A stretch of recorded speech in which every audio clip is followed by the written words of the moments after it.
Football, while just a set of rules that 106, 2 rosters worth, men on a field agree to adhere to for 3-ish hours, is a living, breathing, constantly changing thing. By this, I mean that the same old strategies aren't gonna fly every single season. If an offensive coordinator comes up with an amazing scheme, or a GM puts together an insanely talented offense, sooner or later, a defensive coordinator is going to find a counter for that offense. This will result in the offensive coordinator scheming even harder to find another system to beat the defense that beat his offense, and vice versa. It's almost like an arms race of X's and O's. Right now, the hot new scheme on the block is that of the running quarterback. This is a system that heavily features the quarterback not only as a passer, but also as a runner. This system features many option plays and designed runs that the quarterback will take by himself. Today, I'll be going over some examples of these quarterbacks and why I think they aren't going to be the new norm in the NFL.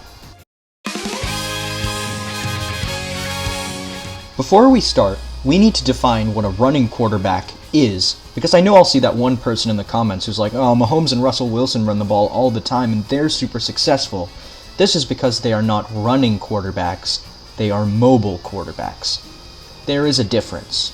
Neither Mahomes nor Wilson has ever rushed for over 850 yards in a season. Wilson has eclipsed 700 yards once. Yes, these guys can run, but it is not the primary aspect of their game. They don't have to run the ball to be successful, and they can play exclusively from the pocket if need be. They are not consumed by their running ability, they are enhanced by it. Additionally, many more of the rushing yards they get are not from designed runs, but from post-snap improvisation. A running quarterback is one who is primarily known for their rushing and tripping, as you'll see later, ability.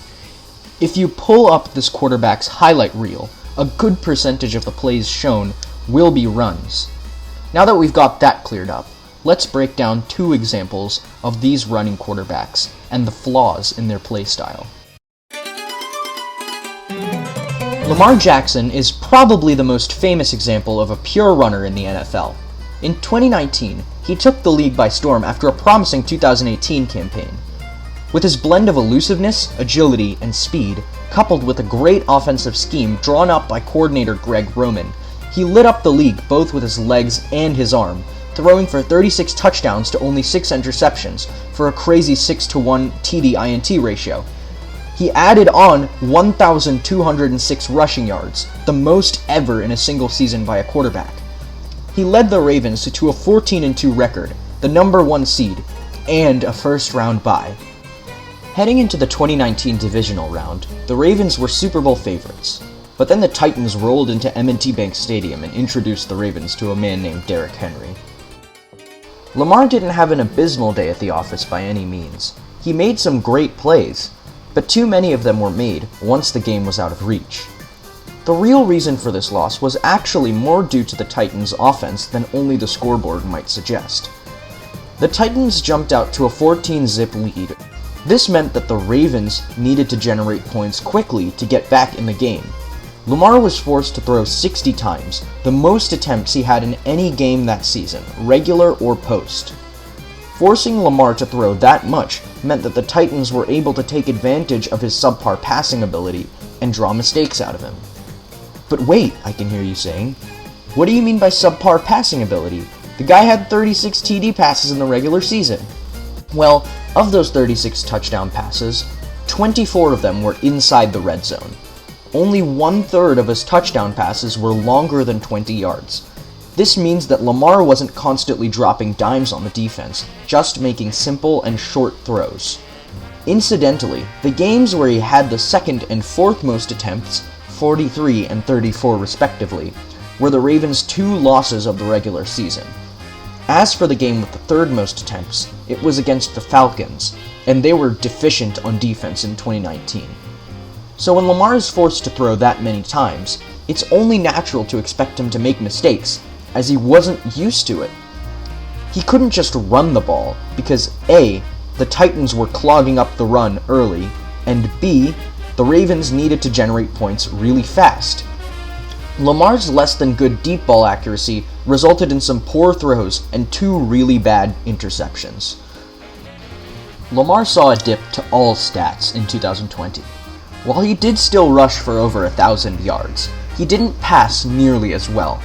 This was likely from a combination of teams having a full season of tape to work with and a blueprint strategy, like I talked about in another video, on how to make him pay.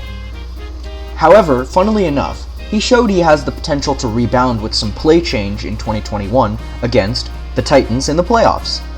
While Lamar did make some poor throws off of pressure from the Titans, with a clean pocket, he was able to make pinpoint deep throws, such as the one to Hollywood Brown. Let's take a closer look at that deep ball to Hollywood. I'm no expert on film, but if you do want more in-depth breakdowns, I highly recommend checking out Brett Coleman's channel. His breakdowns are always top-notch.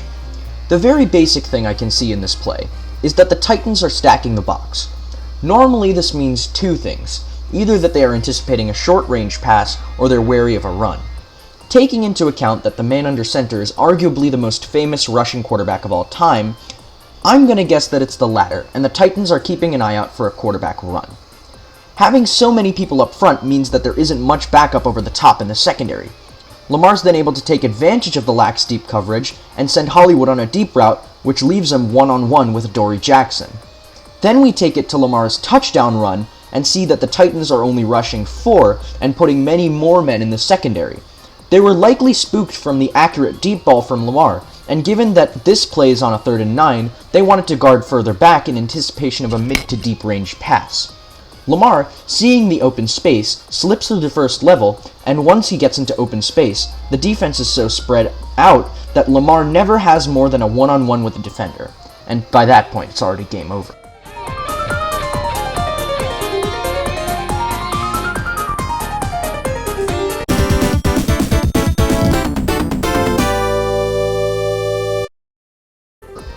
The main point of discussing this game is to show you how much being a true dual threat changes Lamar Jackson.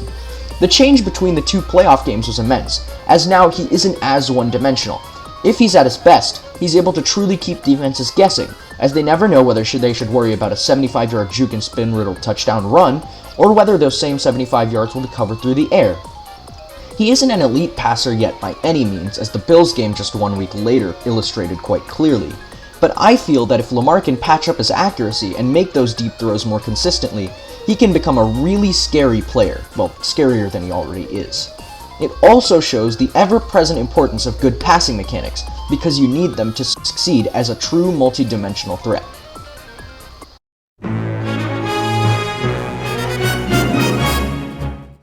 The second player I want to discuss is not one that may immediately spring to mind with Lamar, Deshaun, and Russ when I talk about great improvisers and mobile quarterbacks. But Daniel Jones is sneakily one of the better runners in the NFL. In fact, on the infamous tripping run he had, he actually attained the highest speed by a quarterback since the NFL started documenting ball carrier speed in 2016, this speed being 21.23 miles per hour. That speed was faster than Tyreek Hill's top speed in 2020 up until that point. Jones was actually finding quite a lot of success with running at that point, and even had 2 rushing touchdowns in his first game as a rookie. And it wasn't just zone reads that Jones was killing it with either. He's had some Deshaun Watson-esque Houdini plays where he'll just spin out of pressure and run for a first down. The question then becomes, why aren't we talking about Daniel Jones in the same breath as Watson and Lamar? Like I just mentioned, passing is the primary aspect of being a QB. If you can't succeed at that, you're going to have a bad time under center. Jones has been less than stellar in terms of the passing game. Sure, Evan Engram doesn't have hands, but Jones makes a lot of bad throws and fumbles way too much.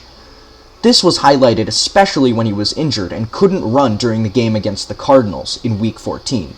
He had to rely solely on his passing ability, which was subpar to begin with, but now that the Cardinals didn't have to worry about Jones running, they could sell out to defend the pass or blitz without the worry of him escaping the pocket for a big run. To me, Jones illustrates the fundamental problem with a pure runner: predictability. Especially for a quarterback like Jones, who doesn't have the agility of Lamar Jackson. One year, if you take the league by storm running the ball but are a poor passer, everyone else can force you to throw and pounce on your weakness. If a quarterback is a true dual threat, like Mahomes or Watson, it becomes pick your poison. Cut off one head, 2 more grow in its place. A quarterback needs to be able to throw the ball. That's the fact of the matter. If a quarterback can run, they need to have that built upon a foundation of good passing mechanics, because that's the primary function of the position. There's a reason a pure pocket passer like Tom Brady can still succeed in the modern NFL. And for those of you saying that he's the GOAT, so obviously he'll succeed, Phillip Rivers did in 2020 as well, and he's just as old as Tom Brady is.